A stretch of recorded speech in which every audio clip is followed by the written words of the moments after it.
revisar la tercera parte de la unidad de carbohidratos.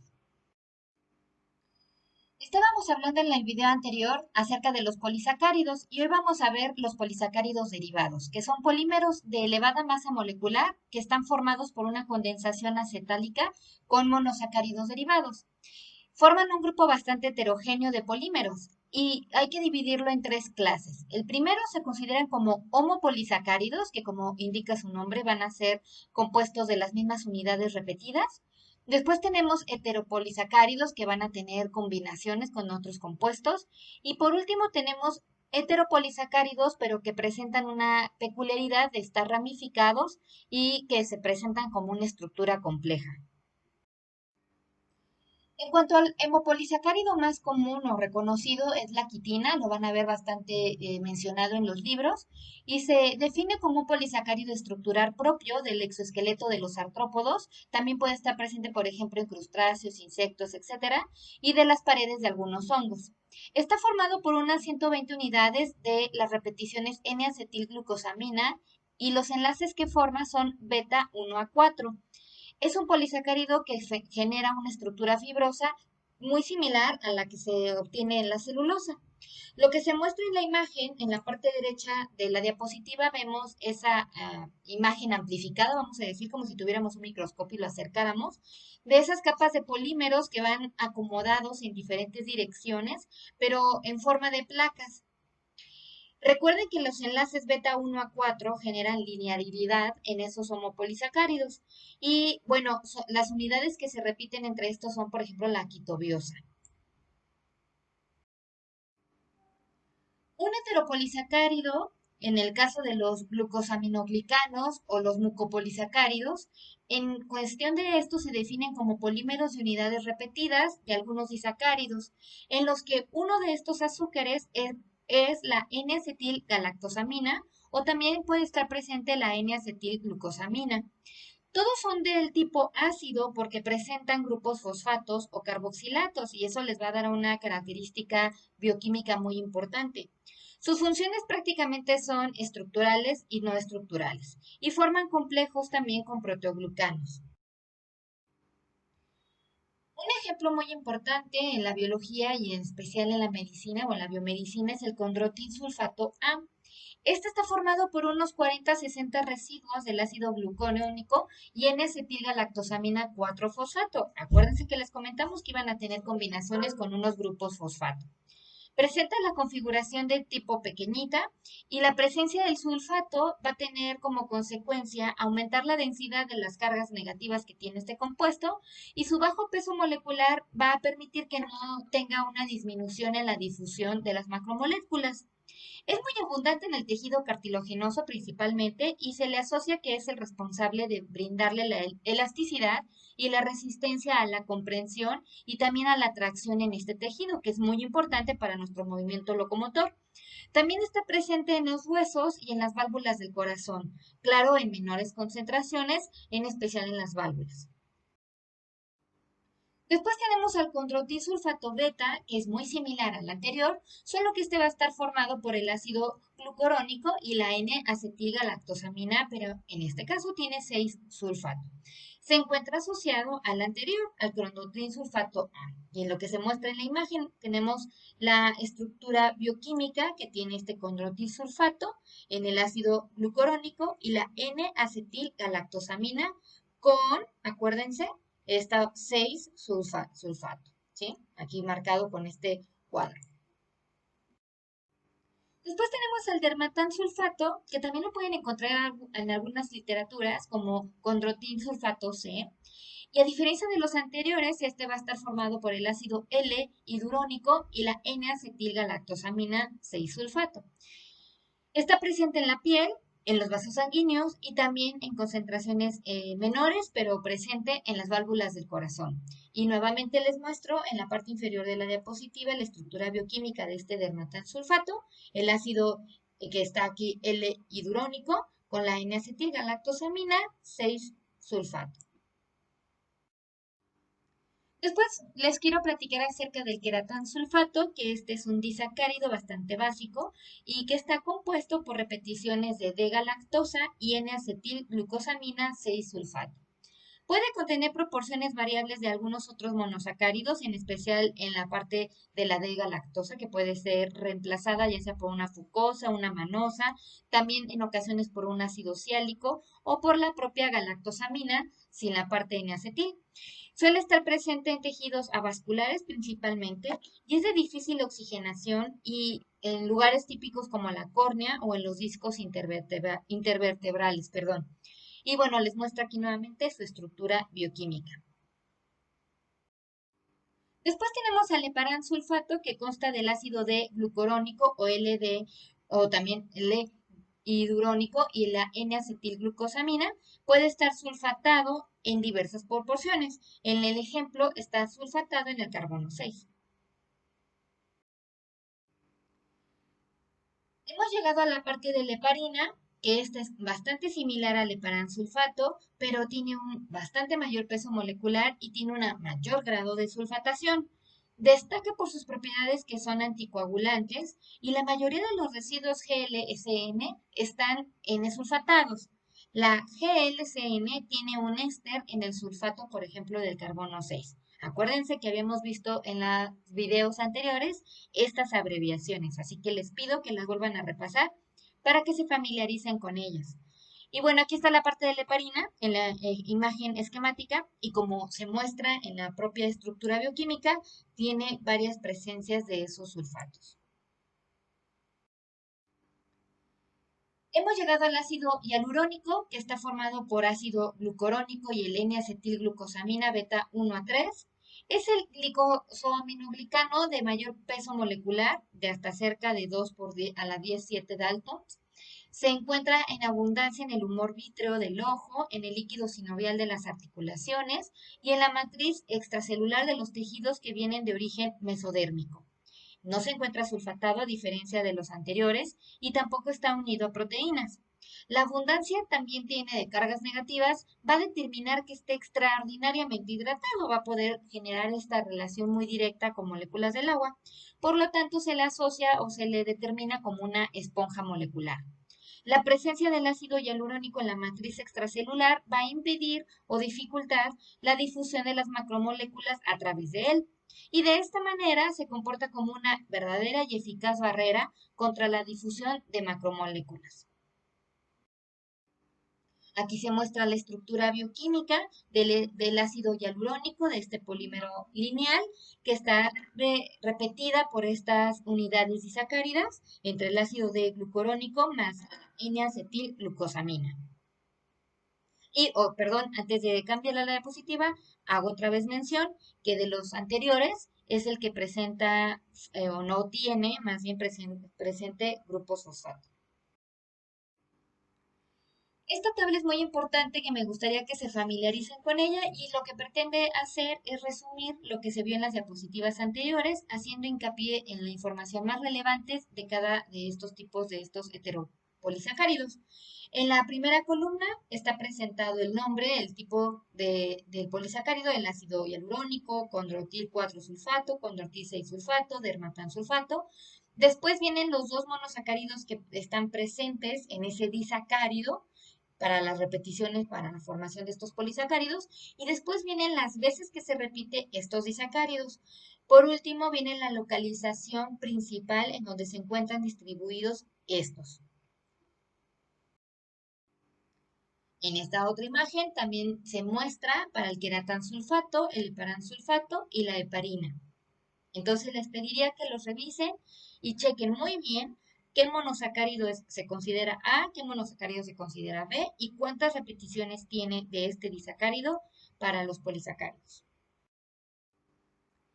Hemos llegado a la parte de los complejos proteoglucanos y estos quieren estar o se refieren como una formación de una matriz para mantener juntos los componentes proteicos de la piel o tejido conjuntivo, por ejemplo.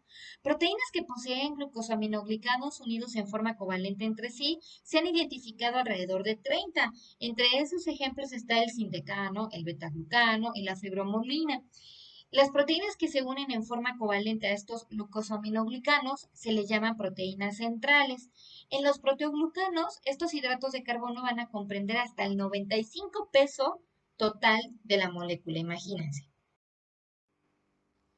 Vamos a ver entre los más importantes, les recuerdo que tenemos varios en la naturaleza, pero entre los que mayor interés en medicina tienen son los que vamos a platicar. Entonces vamos a comenzar con el agrecano, que es un ácido hialurónico, el cual se va a asociar de manera no covalente con unas 100 moléculas de la proteína central agrecano, de ahí que tenga su nombre.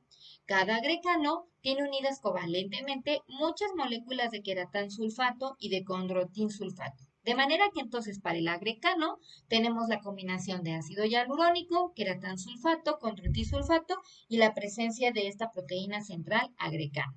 Se muestra en la diapositiva al lado derecho un esquema de cómo se visualiza ese hialuranato, ese queratán sulfato unido y ese condroitin sulfato a las proteínas, estas rojas de agrecano.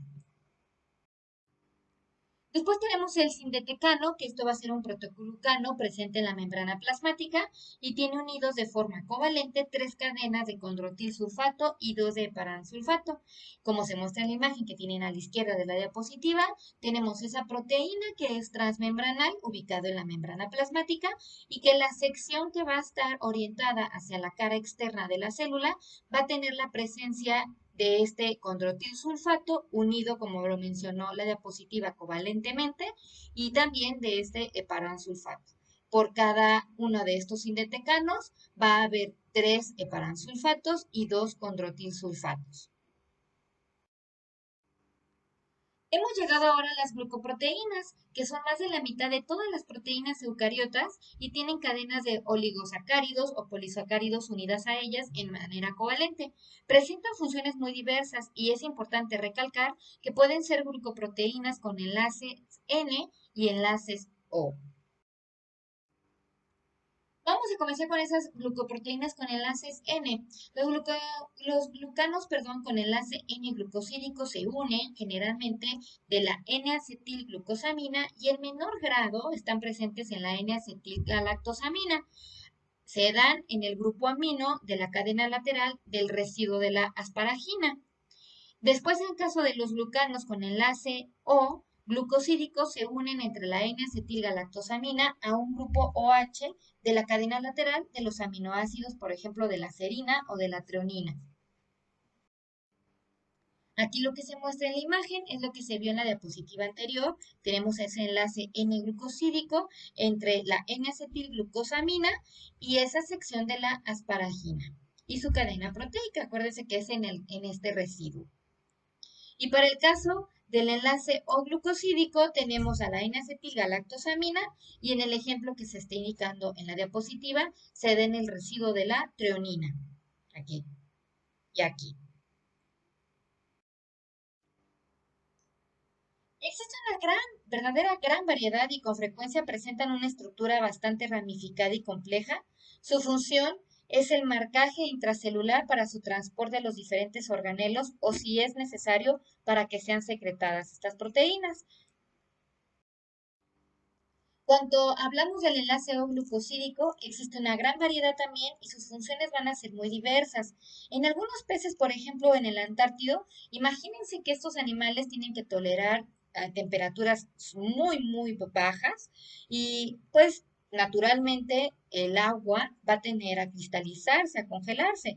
Esto actuaría entonces como un tipo de anticongelante para evitar que esto se alcance o se logre. Las mucinas van a presentar una elevada concentración, también sirven como un marcaje intercelular y para llevar un transporte proteico, y la función más importante en los humanos es para la tipificación de los grupos sanguíneos. Aquí se muestra en esta diapositiva las diferentes combinaciones que tipifican los tipos sanguíneos. Como se muestra en la imagen, tenemos a ese tipo celular o marcaje sanguíneo de O, en donde tiene la presencia de una fucosa, de 2 galactosas y de una N-acetilglucosamina. Para el caso de las células B o el tipo sanguíneo B, está presente 3 galactosas, una fucosa y una N-acetilglucosamina. Para el caso de las A va a estar con una presencia de 2 galactosas, una N-acetilgalactosamina y una fucosa, y presenta, a diferencia de los anteriores, la N-acetilgalactosamina. Y por obvias razones, en el caso de aquellos que son AB, pues tienen la presencia tanto de la sección A como de la B. Meramente como información adicional, es importante recordar que estos tipos de sangre nos generan la compatibilidad o el rechazo a ellos. Quiero indicarles o describirles lo que se muestra en esta tabla, en donde las personas que tienen sangre de grupo A, en cuanto a los anticuerpos, van a tener tipo A y los antígenos son de tipo A. En el caso de las personas que tienen el grupo B, anticuerpos anti-B, y van a tener antígenos B. En cuanto a los grupos AB, no generarían anticuerpos para ninguno porque tienen la presencia de ambos antígenos. Y por último tenemos aquellas grupo O que generarían anti-A y anti-B y pues no tiene presencia de antígenos. Esta tabla me gusta bastante porque deja como de manera muy clara entre los diferentes tipos sanguíneos y a quienes puede donar y de quién puede recibir.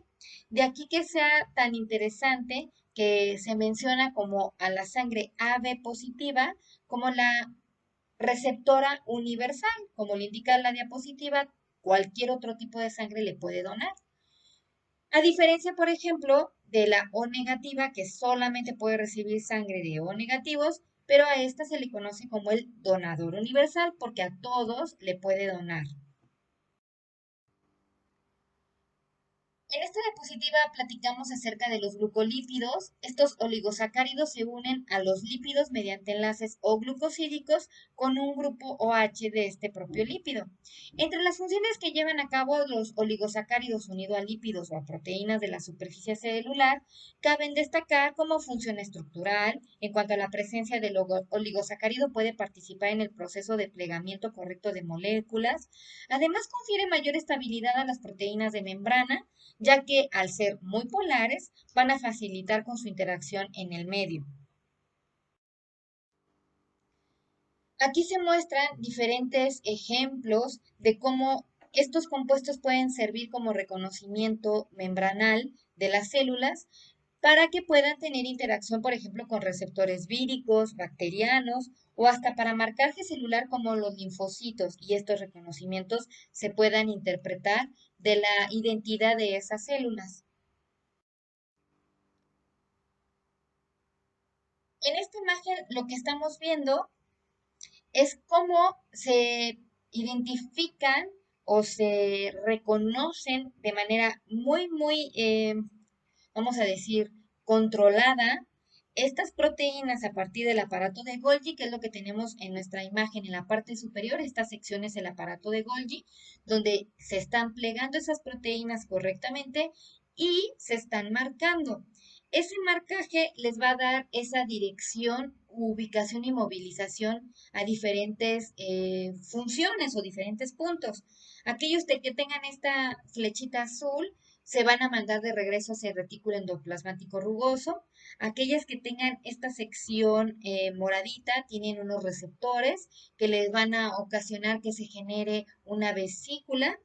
Y tenemos otros que, por ejemplo, tienen estos cuadrados que cuando son reconocidos, esta vesícula a lo mejor se interpreta que tiene que ser secretada al medio.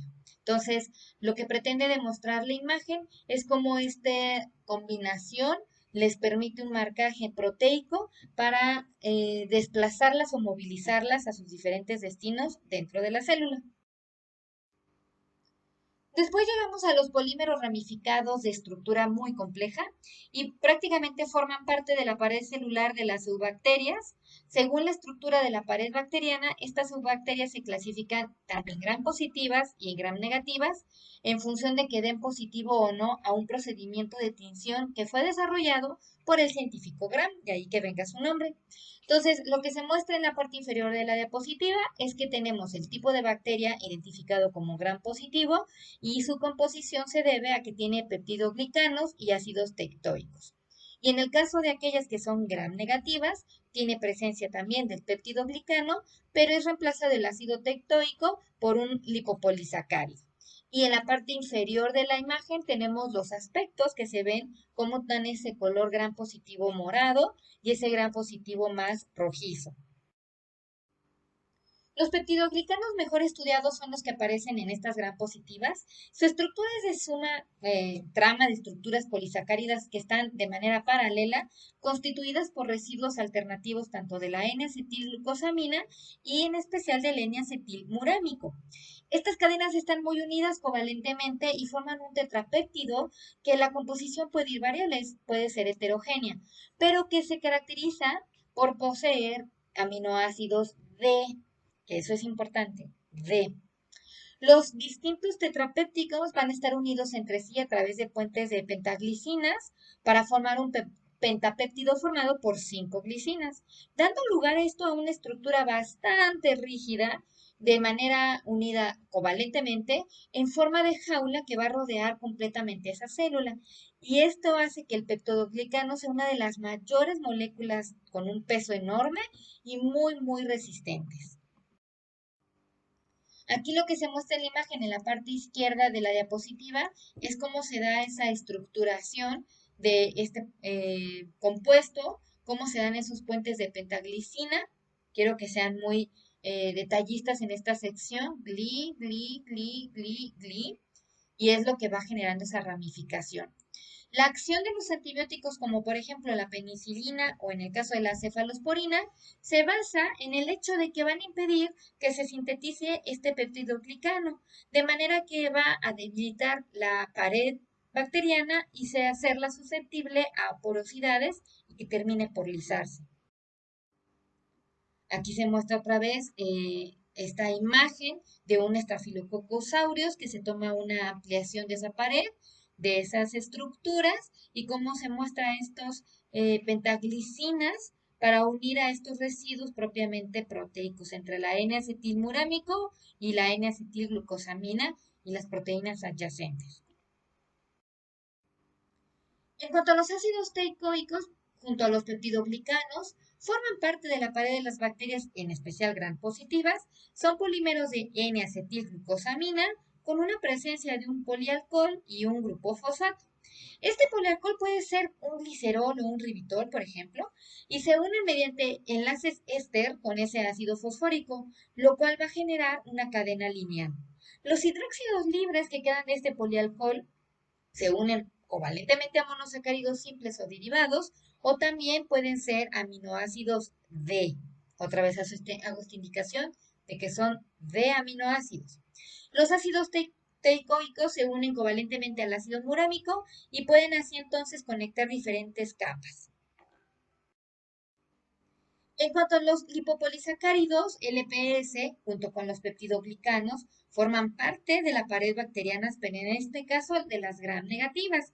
Tienen un carácter anfipático, presentan cargas negativas y van a repeler moléculas hidrofóbicas. Son tóxicos para el hombre y también se pueden identificar como endotoxinas. Aquí lo que se muestra en las imágenes inferiores es cómo está esa presencia o esa distribución de este peptidoglicano y este lipopolisacárido a lo largo de la cadena.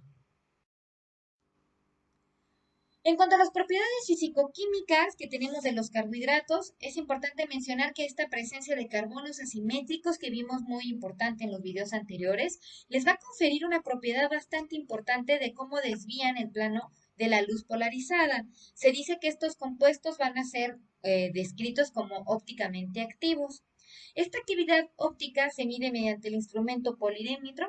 El ángulo del giro de la luz polarizada va a determinar hacia dónde está el poder rotatorio. Es importante también decir que tiene relevancia la concentración del azúcar en la disolución, el espesor de la disolución utilizada y el propio poder rotatorio. Aquí lo que se muestra, que si ya habíamos visto anteriormente, solamente para volver a reafirmarlo, es cómo se da esta ubicación de una fuente de luz caótica que es pasada por un filtro de polarización donde va a organizar o dejar pasar solamente las luces que sean compatibles con la dirección de este filtro. Pasarán por el tubo que va a tener sensores posteriormente para detectar la angulación de la modificación de esta luz a consecuencia de esos grupos OH.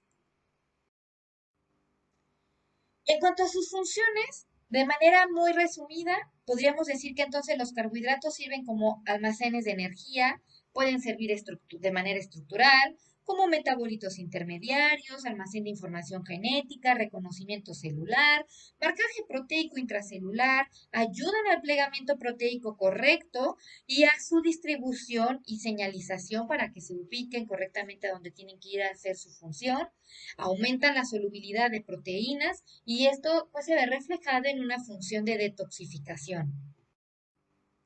Aquí vienen en esta tabla ejemplos de la presencia y funciones biológicas de algunos monosacáridos. Vienen en especial.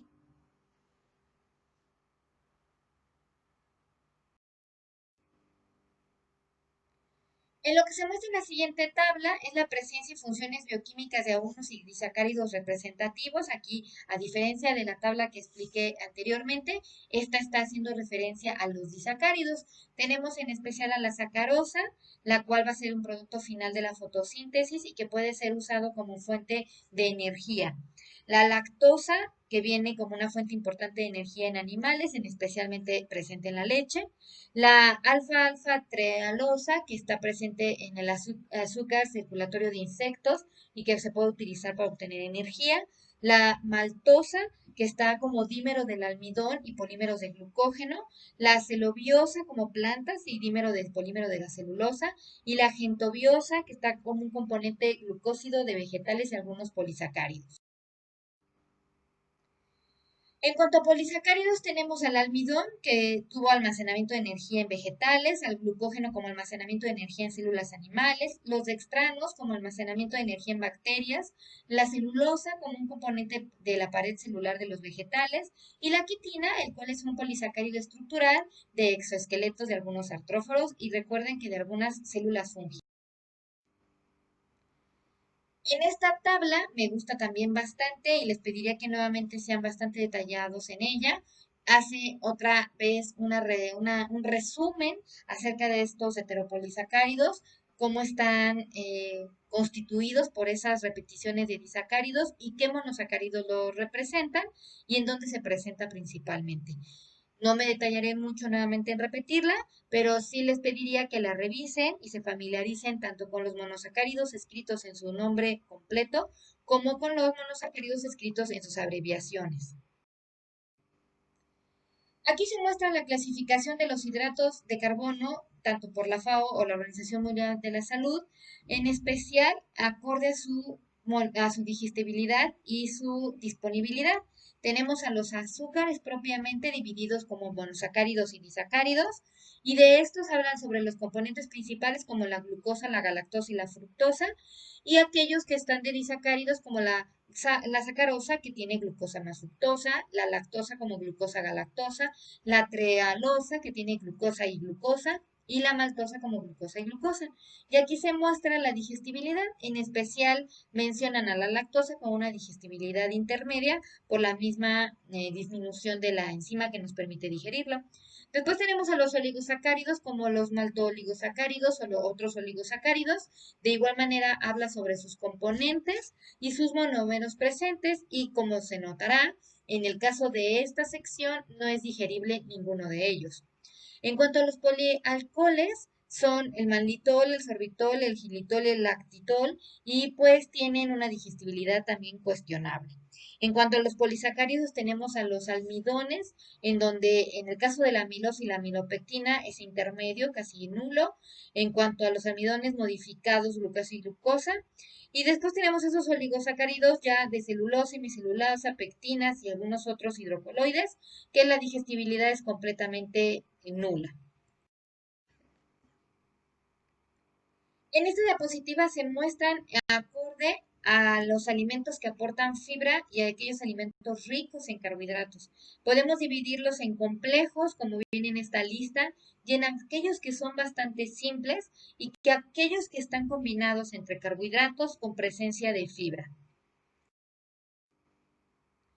Aquí se muestran algunos de las clases, por ejemplo, para los azúcares simples en los subgrupos monosacáridos o disacáridos, estos componentes principales que se encuentran en cada uno de ellos y los ejemplos en donde los podemos encontrar. Esto es muy importante porque hace referencia sobre el índice glucémico de algunos de estos alimentos, en donde la presencia de la lista de la izquierda inferior, más bien de la esquina inferior izquierda, son aquellos que tienen un índice glucémico bastante bajo. En la parte superior derecha tenemos aquellos del índice glucémico intermedio y en la parte inferior derecha aquellos que tienen un índice glucémico elevado. Esto es bastante útil para ofrecer dietas balanceadas y dependiendo de pues la capacidad metabólica o la condición corporal de la persona pueda restringirse o no ese índice calórico que ayude en controlar las concentraciones de glucosa en sangre. En cuanto a los principales mucopolisacáridos en enfermedades asociadas, tenemos varias. En esta tabla vienen los nombres que están a la derecha: Huller, Schiret, Hunter, San Filipo A, San Filipo B, San Filipo C, D, Morquio A, Morquio B, Maroteux, Lamy y Sli. Aquí viene qué mucopolisacárido está eh, interviene en esta afección, qué defecto enzimático está asociado y qué metabolito urinario de manera atípica encontraríamos en las muestras de orina presente, que se clarifica por esta filtración. En esta otra tabla viene el tipo de enfermedad asociada: 1, 2, 3, 4, 5 y 6, el síndrome, el nombre que adquiere, el hallazgo bioquímico presente en cada uno de ellos y las características clínicas en cada ellos. Los tres primeros, como lo notarán, tienen asociado un retraso mental bastante notorio y deformidades esqueléticas. En cuanto al 4 y 5, no hay propiamente un retraso mental, tampoco es muy notorio, vamos a decirlo, pero sí van a tener deformidades esqueléticas importantes. Y en el último, que es en el 7, no va a haber retraso mental, van a haber deformidades esqueléticas graves y una deformidad corneal. Les pediría que navegaran e ingresaran a esta página, ¿sí?, del NCBI, donde les permite conocer o familiarizarse más acerca de este tipo de enfermedades. Tienen que ingresar a la sección del OMIM, que es el Online Mendelian Inheritance in Man, donde lo que hace es un compendio de enfermedades asociadas a daños en genes o de forma genética que generan enfermedades de tipo fuerte y asociadas a este tipo de metabolismos. Yo les pediría que ingresaran y navegaran en esta página. Es muy interesante cómo presentan la información de cada una de las enfermedades. Aquí les estoy mostrando el listado que se encuentra a la izquierda, cuando ya le dan aquí que se asocie el OMIN asociado a la mucopolisacaridosis y el listado de enfermedades presentes o reportadas para esto. Después pueden ingresar a cada una de ellos en estos enlaces. Y como lo muestra aquí el ejemplo, para el caso de la Hurley, del síndrome de Hurley, va a decir que es un tipo de mucopolisacaridosis y la descripción breve de esta enfermedad, que tiene una deficiencia en la alfa de hyaluronidasa y que puede resultar en una amplia fenotípico que reconoce estas secciones y que se acumulan de manera atípica y no controlada. También muestra daños ya clínicos y de los trastornos que mencioné anteriormente en las tablas, con deformidades en el crecimiento, en extremidades, en cavidad torácica, en opacidades en los ojos y en el retraso mental propiamente.